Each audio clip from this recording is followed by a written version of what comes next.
ಕುಮಾರಸ್ವಾಮಿ ಕೇಳಿದ್ರ? ಬಟ್ ಇಲ್ಲಿ ಕೇಂದ್ರ ಸಚಿವರು ಎಲ್ಲರೂ ಇಡೀ ಸರ್ಕಾರದ ಇಮೇಜ್ ಹೋಗಿದೆ ಮತ್ತೆ ಬೆಂಗಳೂರದ ಇಮೇಜ್ ಕಡಿಮೆ ಆಗ್ತಾ ಇದೆ ಈ ಘಟನೆಯಿಂದ ಅಂತ ಅಂದ್ಬಿಟ್ಟು ಕುಮಾರಸ್ವಾಮಿ, ಸೋಮಣ್ಣ, ಶೋಭಾ ಕರಂದ್ಲಾಜೆ ನೋಡಪ್ಪ, ಬಿಜೆಪಿಯವರು ರಾಜಕೀಯವಾಗಿ ಮಾತಾಡ್ತಾ ಇದ್ದಾರೆ, ಸುಳ್ಳು ಆರೋಪಗಳನ್ನು ಮಾಡ್ತಾ ಇದ್ದಾರೆ. ನನಗೆ ಇವು ಯಾವೂ ಕೂಡ ನನ್ನನ್ನು ಕರೆದ್ರು, ಚೀಫ್ ಸೆಕ್ರೆಟರಿ ಹೇಳಿದ್ರು ನನಗೆ, ನಾವೆಲ್ಲ ಫಂಕ್ಷನ್ ಅರೇಂಜ್ ಮಾಡಿದ್ದೀವಿ ಸರ್, ನೀವು ಬರಬಹುದು ಅಂತ ಹೇಳಿದ್ರು. ಆಯ್ತು ಮಾಡಿ ಅಂತ ಹೇಳಿದೆ, ಓಕೆ ಅಂತ. ಬಟ್ ಕ್ರಿಕೆಟ್ ಅಸೋಸಿಯೇಷನ್ ಅವರು ಕರೆದ್ರು ನನಗೆ ಇಲ್ಲಿ ಕರೀನಿಲ್ಲ, ಸ್ಟೇಡಿಯಂ ಕರೀಲಿಲ್ಲ, ವಿಧಾನಸೌಧಕ್ಕೆ ಕರೆದರು. ವಿಧಾನಸೌಧದಲ್ಲಿ ಯಾವ ಅಹಿತಕರ ಘಟನೆ ನಡೆದಿಲ್ಲ. ನನಗೆ ಗೊತ್ತಾದದ್ದು 5:45ಗೆ ಸತ್ತೋಗಿದ್ದಾರೆ ಅಂತ ಗೊತ್ತಾದ, ಸ್ಟ್ಯಾಂಪೀಡ್ ಆಗಿದೆ 5:45ಗೆ ಗೊತ್ತಾದ್ದು. ಆಕ್ಚುಲಿ 3:50ಕ್ಕೆ ರಿಪೋರ್ಟ್ ಆಗಿದೆ ಆಸ್ಪತ್ರೆಯಲ್ಲಿ ಸತ್ತಿದೆ. ಅದು ನನಗೆ ಗೊತ್ತಾದ್ದು 5:45ಕ್ಕೆ. 5:45ಕ್ಕೆ ಬರ್ಕಳಿ ಕರೆಕ್ಟ್ ಆಗಿ. ನನಗೆ ಅಲ್ಲಿವರೆಗೆ ಸ್ಟ್ಯಾಂಪೀಡ್ ಆಗಿ ಸತ್ತೋಗಿದ್ದಾರೆ ಅಂತ ಗೊತ್ತಿಲ್ಲ. ನನ್ನ ಹಿಂದೆ ಮಾಡಿದ ನಾರ್ಮಲ್ ಕೋರ್ಸ್ ನಲ್ಲಿ ಮಾಡಿದ್ದಾರೆ.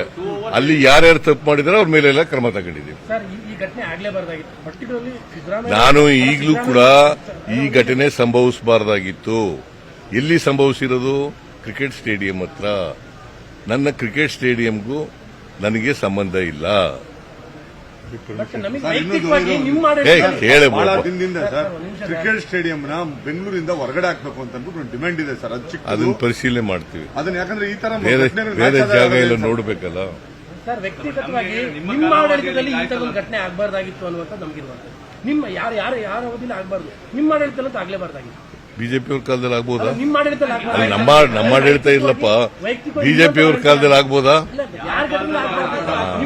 ಯಾರ ಕಾಲದಲ್ಲೂ ಆಗಬಾರ್ದು, ನಮ್ಮ ಕಾಲದಲ್ಲೂ ಆಗಬಾರ್ದು. ಹಾಗಾಗಿ ಬೇಸರ ಇದೆಯಾ ಅಂತ ತಮಗೆ?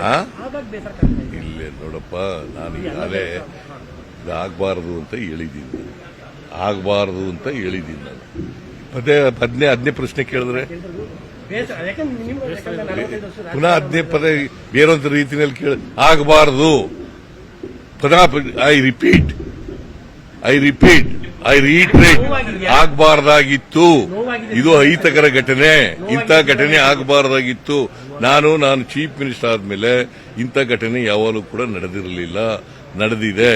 ಇದು ಅಧಿಕಾರಿಗಳ ತಪ್ಪಿನಿಂದ ಆಗಿದೆ ಅಂತಕ್ಕಂಥದ್ದು ಮೇಲ್ನೋಟಕ್ಕೆ ಗೊತ್ತಾಗುತ್ತೆ. ಅದಕ್ಕೆ ನಾವು ಕ್ರಮ ತಗೊಂಡಿದ್ದೀವಿ. ಪುನಃ 15 ಕೇಳಿದ್ರೆ ನಿನಗೆ ನೋವಾಗಿಲ್ವಾ? ನನಗೂ ನೋವಾಗಿದೆ, ಎಲ್ರಿಗೂ ನೋವಾಗಿದೆ.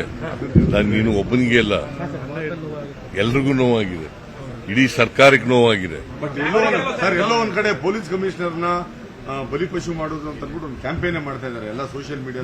It is not correct. ಈಗ ಪೊಲೀಸ್ ಕಮಿಷನರ್ ಒಬ್ಬರೇ ಎಲ್ಲ ಸಸ್ಪೆಂಡ್ ಆಗಿದೆ, 5 ಜನ ಸಸ್ಪೆಂಡ್ ಆಗಿದ್ದಾರೆ. ಇಂಟೆಲಿಜೆನ್ಸ್ನವ್ರನ್ನ ಬದಲಾವಣೆ ಮಾಡಿದ್ದೀವಿ. ಆಮೇಲೆ ಗೋವಿಂದರಾಜು ನಮ್ಮ ಪೊಲಿಟಿಕಲ್ ಸೆಕ್ರೆಟರಿನ ರಿಮೂವ್ ಮಾಡಿದ್ದೀವಿ.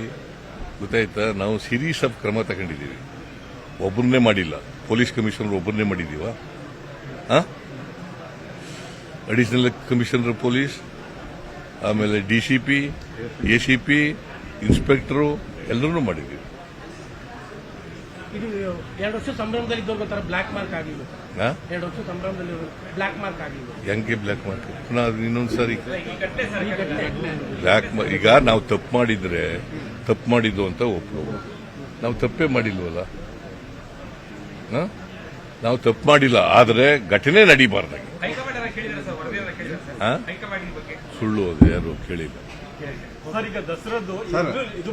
ಬಿಜೆಪಿಯವರು ಪ್ರೊಸಿಷನ್ಗೆ ಅವಕಾಶ ಕೊಡಿ ಅಂತ ಹೇಳ್ಬಿಟ್ಟು ಕೇಳಿದ್ರು. ಅದಾದ ನಂತರ ಬೇಡ ಅಂತ ನೋಡಿ, ಲೆಟರ್ ಇದೆಯಲ್ಲ ಪ್ರಭಾಕರ ಎಲ್ಲ ನೋಡಿ, ಇದು ಬಿಜೆಪಿಯವರು ಇದು ಬರ್ದಿದ್ಯಾ, ನೀನು ಹೇಳಿದ್ಯಾ?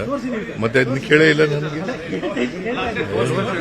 ಬರೀ ಇದನ್ನೇ ಕೇಳ್ತಾ ಇದೆಯಾ? ನಿಮ್ಗೆ ಬೇಸರ ಆಗಿದೆಯಾ? ನಿಮ್ಗೆ ನೋವಾಗಿದೆಯಾ? ನಿಮ್ಗೆ ಇದಾಗಿದೆಯಾ?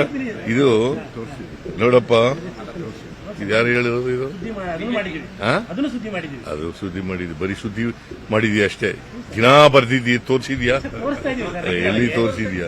ನೋಡಪ್ಪ, ಹಲವಾರು ವರ್ಷಗಳ ಅಭಿಮಾನಿಗಳ ಕನಸನ್ನು ಈ ವರ್ಷ ನನಸು ಮಾಡಿದೆ. ಯಾರು ಹೇಳ್ತಾ ಇರೋದು? ಬಿಜೆಪಿ ಕರ್ನಾಟಕ. ಆದರೆ ತೆರೆದ ಬಸ್ನಲ್ಲಿ ಆಟಗಾರರ ವಿಜಯೋತ್ಸವಕ್ಕೆ ಅನುಮತಿ ನಿರಾಕರಿಸುವ ಮೂಲಕ ಆಕಸ್ಮಿಕ ಗೃಹ ಸಚಿವ ಅವರು ತಾವೊಬ್ಬ ಅಸಮರ್ಥ ಹಾಗೂ ಅದಕ್ಷ ಎಂಬುದನ್ನು ಮತ್ತೊಮ್ಮೆ ಸಾಬೀತುಪಡಿಸುತ್ತದೆ. ಯಾರು ಹೇಳಿರೋದು? ಈಗೇನು ಹೇಳ್ತಾ ಇದ್ದಾರೆ? ಇದು ಹೇಳ್ತಾ ಇದ್ದಾರಾ? ನಮ್ಮ ನೆಚ್ಚಿನ ಆಟಗಾರರನ್ನು ಅತೀ ಹತ್ತಿರದಿಂದ ಕಣ್ತುಂಬಿಕೊಳ್ಳಲು ಅಭಿಮಾನಿಗಳು ಕಾಯುತ್ತಿದ್ದು, ಅಭಿಮಾನಿಗಳ ಈ ಸಂಭ್ರಮಕ್ಕೆ ಕಲ್ಲು ಹಾಕಿದ ಪರಮೇಶ್ವರ್. ಯಾರು ಹೇಳಿರೋದು? ಹೌದೇ? ನೀವು ಇದನ್ನ ಒತ್ತಿ ಹೇಳೋದೇ ಇಲ್ಲ. ಇದನ್ನು ಒತ್ತಿ ಹೇಳಪ್ಪ ಮೊದಲು.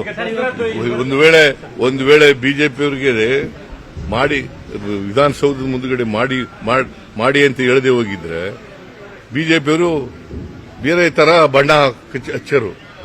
ಈಗ ಈಗಿನ ಬಣ್ಣ ಹಚ್ತಿರ್ಲಿಲ್ಲ, ಬೇರೆ ತರ ಬಣ್ಣ ಹಚ್ಚಿದ್ರು.